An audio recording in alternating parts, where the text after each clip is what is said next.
hansı təkər məsləhət olunursa, yəni məsləhətlərə qulaq asaraq, yəni ona uyğun hərəkət edirəm. Mütəxəssislə məsləhətləşərək təkərimi dəyişirəm ildə 2 dəfə.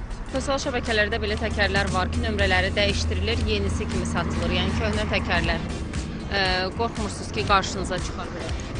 Sözün açığı professionallarla əlaqə saxlayıb onlara uyğun təkərlər dəyişdiririk. Ona görə hal-hazırda belə bir şeylə qarşılaşmamışam.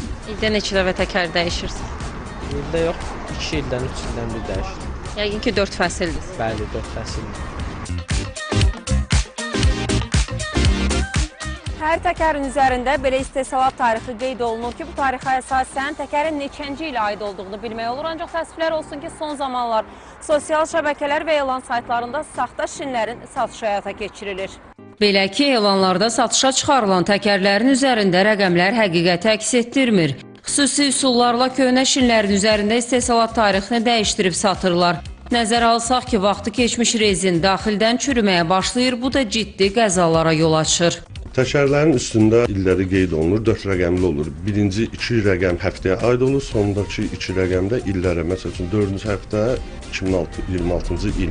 Bu formada bütün təkərlərdə qeyd olunur. Tarixlərin üzərində aşınma olmasın ki, aşındırıb yeni tarix yazırlar, o da yenə də hiss olunur.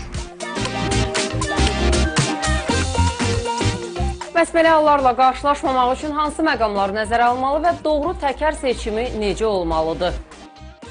Həm rəngindən, həm elastikliyindən hiss olunur ki, bu yeni təkərdir. Amma bu təkər, bu 2026-dır, amma bu təkər 2024-ün təkəridir. Həm rəngi, həm də elastikliyi itib artıq. Yəni deyirsiniz ki, buraxılış ili yeni olan təkərlərin elastikliyi yüksək olur. Bəli, buraxılış ili yeni olan təkərlərin elastikliyi də, yumşaqlığı da çox olur.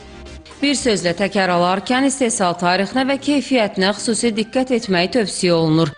Çünki nəqliyyat vasitələri üçün seçilən keyfiyyətli təkərlər təhlükəsizliyin açarı sayılır. Nigar Babayeva, Emin Tağıyev, Telesər.